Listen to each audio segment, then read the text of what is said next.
everyone and welcome back to our channel GDC Classes English. So my dear students, I am so glad to see that you are liking this session so much. So beautiful comments, such a good response. I am so glad to all my dear students from the bottom of my heart for your beautiful comments. Okay, I will consider each and everyone's comment slowly. Like if one student had commented that ma'am please take topic wise. Definitely we will bring topic wise also after few sessions.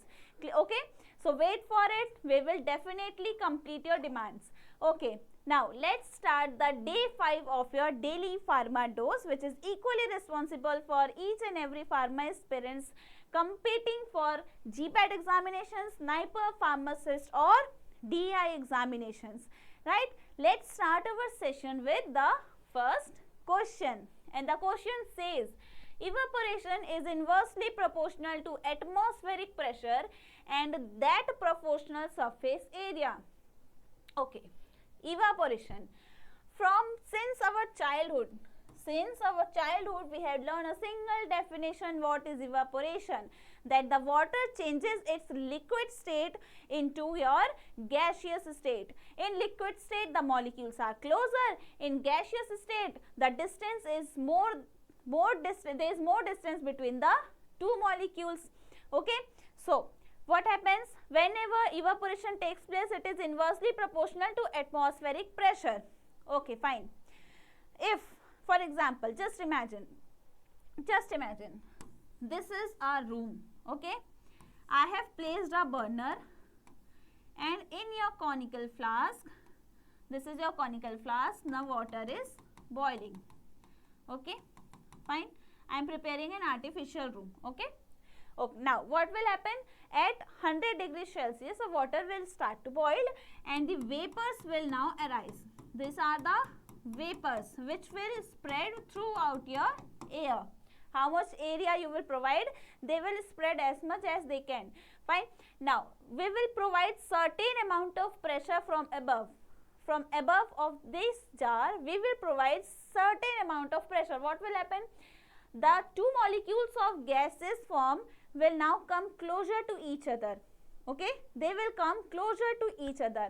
So in order for the evaporation there should be less pressure, but if there will be the higher pressure, then that is inversely proportional to your evaporation, because evaporation needs no pressure. It needs larger surface area. Why larger surface area? Because if I am providing more surface area, then the vapors will get more area to spread, hence more water will evaporate. So always it is directly proportional to surface area but inversely proportional to your atmospheric pressure. Clear? Are we done with this question? So correct answer will be option number B, that is directly proportional to surface area. Now let's move on to the second question, which says which one is not a component of mass spectroscopy. It is a previous year question from GMC Pharmacist 2024. Mass spectroscopy. What do you understand with the name mass? Something or the electrons which gain mass in respect to your charge. That is your mass spectroscopy. First option is ion source. What is the ion source? Any source I am providing to this mass spectroscopy to just convert the sample molecules into the ions. That is your ion source. For example, a bulb is a source for your light. Likewise, ion source is the source for your mass spectroscopy which generates the ions. If there will be no ions, no ionization, there will be no ions, and hence there will be no mass analysis. For mass analysis we need ion, we need the source, that is our ion source. Second is the analyzer. Now we need to analyze all these ions produced by our ion source. Okay, so the function of analyzer is to separate the ions on the basis of their ratio and mass and ratio, charge ratio, right? Next we have the detector. The function of the detector is to detect the the separated ions and convert them into an electrical signal. This is your detector. But X-ray source, the name indicate, X-ray source is used for your X-ray spectroscopy or X-ray crystallography. It is not used in case of your mass spectroscopy. It can create a beam of light, but it cannot ionize your ions. Clear? So correct answer will be X-ray, because in the question it says not a component of mass spectroscopy. All these three are the components except option number D. Right? So correct answer will be X-ray source. Now the third question. Which of the following statement is correct regarding spleen in humans? Okay, spleen is a type of lymphatic organ, right? It is situated in the left side of your body. Spleen is always situated at the left side of your body, especially it is just present above the left kidney. It touches the surface of your left kidney, okay? So the first option, the first statement is wrong, because there it is written right half, and right spleen is not located at the right side of your body. It is always located at the left side. It touches the left kidney, so option number B will be correct. See, this is your left kidney, this is the adrenal gland, and this is your spleen. The one surface of your spleen always touches the left kidney. It is found in the left hypochondriac region of the abdomen. Clear? So this is the correct answer. Next, which chromosome combination represents the female? Okay, this is also a very basic question. Previous year question from RRB 2015. You all know we have total 46 chromosomes. We have total 46 chromosomes, and in pairs we have 23 pairs of chromosomes, right? If I talk in pairs. Now the 22 chromosomes pairs, 22 pairs of chromosomes are known as these autosomes are known for the control of your general body traits, like we can say for color, for nose, for skin type. This all depends upon your 22 pairs of chromosomes. We are left with one pair. This one pair is responsible for your gender. Okay, this one pair of chromosomes identifies or decides your gender. Now, female always, mother has the XX chromosome, father has XY chromosomes, right? Whenever there will be the fusion, from mother we will get X chromosome. From father there are two possibilities. We can get either X, either Y. So it depends on the male that if X chromosome is coming with the sperm, then a baby girl will be born. If Y chromosomes comes with the sperm, then a boy will be born. So it is never possible. Okay, one interesting thing. Why always women are blamed that she is always giving birth to a girl? No, she is not responsible. It always depends on the chromosome of your male, and also we cannot blame a male obviously, because they also don't have control in their sperms that they will send X chromosome or they will send Y chromosome. So neither of the partner is responsible for a girl or for a boy. It is just your body, internal body things. You cannot control whether it can be a girl or it can be a boy. So if in place in your area nearby, if you see such kind of activity going on that a woman is being blamed, then always try to teach some lessons regarding your genetics, which is now very much clear to you. Okay, right? So correct answer will be for female, the combination will be always XX. Clear? Okay. There is no chances of YY because female never have the Y chromosome. Okay, fine. Correct answer is XX.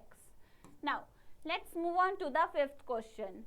Turmeric is obtained by. What is the source of your turmeric? Turmeric is your antiseptic.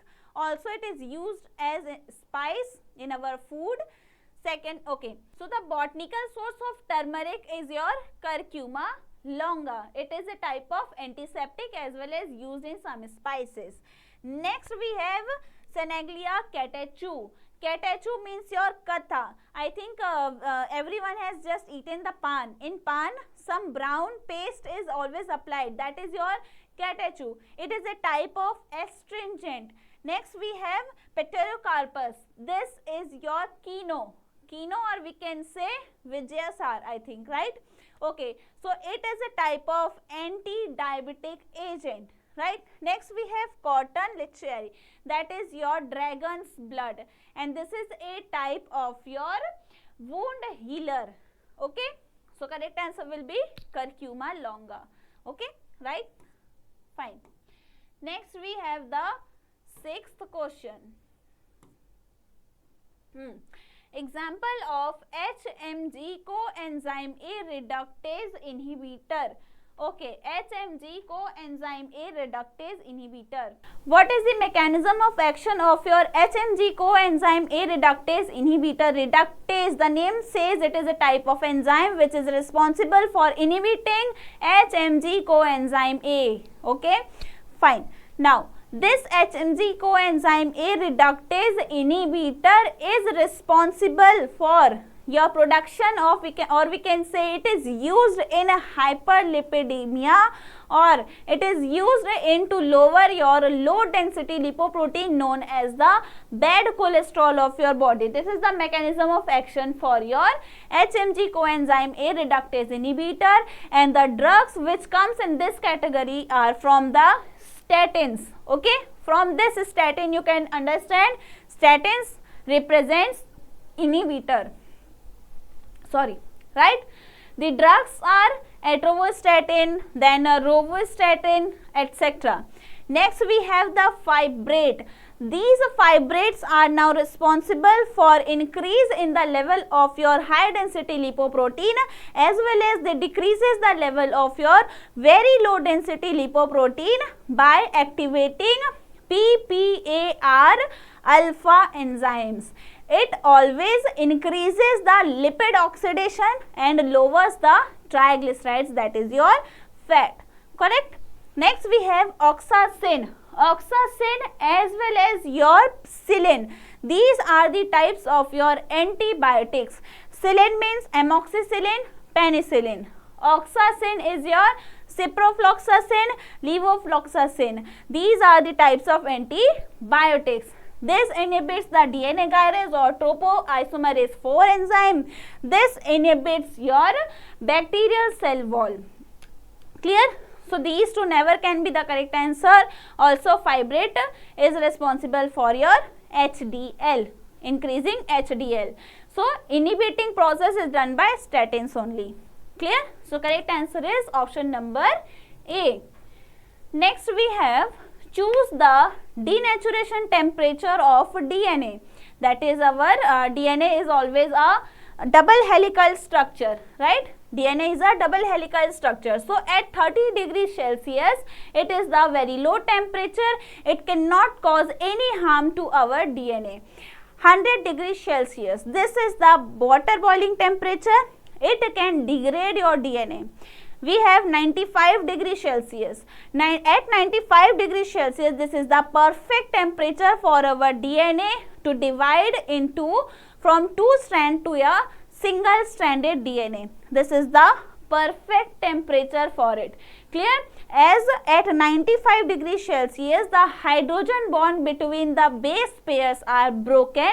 Hence, the double helical structure now becomes the single strand structure. Next, we have the 110 degrees Celsius. This is the extremely high temperature for DNA. Now, the DNA is destroyed. Okay. So, correct answer is 95 degrees Celsius. Okay, fine. Okay, next question. Out of various components of a computer, the software is read by. Okay, what is this? Input, output, device. The name itself says it is a type of input device and output device. Input means keyboard, mouse. Output means printers. So they are not responsible for reading of your software. Next we have memory. This is your RAM or ROM. They always stores the data temporary or permanently. Next we have the control unit. Yes, this control unit is responsible for reading your softwares. They interpret and read the softwares from your memory. So this is the control unit responsible for software reading. Next we have ALU, arithmetic logic unit. Name itself says it is responsible for the functions like subtraction, addition, multiplication, etc. Clear? So correct answer will be the CU, known as control unit. Fine? Okay. Now the ninth question. A tap fills a cistern in 15 hours. Another tap empties full tank in 30 hours. How long in hours will it take to fill the tank completely if the tank is empty and both the taps are open together? Fine. Okay. See, first tap take 15 hours. This is tap 1. This took 15 hours to empty. Fine. Tap 2. Okay, this is to fill. This is to fill. Tap 2 took 30 hours to empty. Okay. Now, in this case, we need to determine the net amount. Okay. So, net amount taken by these two taps for emptying of the tanks. So, tap 1. This we were talking about 15 hours. Now, we will say in 1 hour.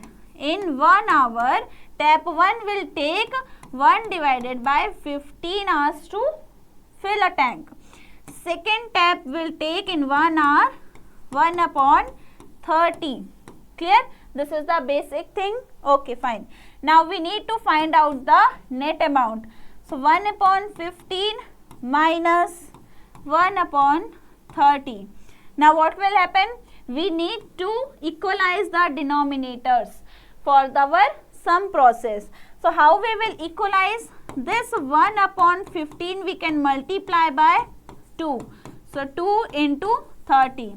Second we have minus 1 upon 30 equals to 1 upon 30. That means it will take 30 hours.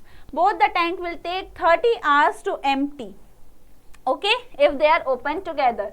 So option number C is the correct answer. Fine? Clear? Okay. Now let's move on to our last question. Arrange in order about gram staining. What is gram staining? This is the process by which we can differentiate between the gram positive bacteria as well as gram negative bacteria. It was given by a scientist, Christian Gram. Okay, this is the thing, rectification we have done. Okay, fine. Now what happens? What is the first process of your gram staining? First of all, we need to prepare a smear of your bacterial culture. We will apply thin layer of your bacterial culture in your slide. Now we need to put the primary stain. The primary stain is the crystal violet. So the first stain we are adding is crystal violet, and in option you can see option number 1 will be the correct answer. So what does this crystal violet do? This crystal violet stains your bacterial cell wall into the purple color. Clear? Either it is your gram negative bacteria or the positive bacteria. Both the bacteria are now stained purple in color. Next we have the iodine solution. This is known as the mordant, and mordant is used to fix the color. It forms a complex between iodine and violet color. Complex is formed and the color of the violet color is now fixed into your bacterial cell deeply. Okay, this was the procedure for iodine. Third, we have the alcohol known as decolorizer. Okay, so now this alcohol is responsible for decolorizing your bacteria. If in your smear you have gram-negative bacteria, after washing with the alcohol, it will easily remove your violet color and your gram-negative bacteria will appear as colorless bacteria. But your gram-positive bacteria will always retain the primary stain. That means it will look like a violet color. Next, we have the fourth step known as safranin, which is known as the counter stain. It will counter the stain of your violet color. So now what will happen? Now the gram-negative bacteria is decolorized. That means it can easily counter stain the color of your violet, and now it will become your pink or red color. It will retain the color of your safranin, pink or red. But in case of gram-positive bacteria, it has already been colored as violet color. So they will not retain the color of your safranin. They will always remain purple in color. So gram-positive is purple in color. Okay, how will you remember? Okay, how will you remember? Gram-positive, positive P equals to purple color. Purple color comes from crystal violet. Gram-negative, no color. It will admire your safranin, that is the counter stain. So gram-negative will now get red color or pink color. Fine. This is the easy method to remember the color of your bacteria. Okay. So this will be the correct answer, that is option number A. Fine. Clear? Okay. Fine. So these were the 10 questions for today's. I hope these 10 to 15 minutes are never burden to you, because these 10 to 15 minutes will always help to memorize or to clear your concepts. Small things, small topics always keeps a brighter change. Clear? So revise the session, like the session, share it with your friends, and also if you want to attempt the daily free pharmacist examinations, then you need to download GDC classes app. On the batches section, click on the plus icon and apply a batch code pharmacy, and then your request has been accepted between 1 to 6 hours, and now you are eligible to attempt the daily free pharmacist quizzes only on GDC classes app sharp at 10 AM. So don't be late, join the free test series and have a practice on your questions. All the very best with the preparations. Thank you everyone.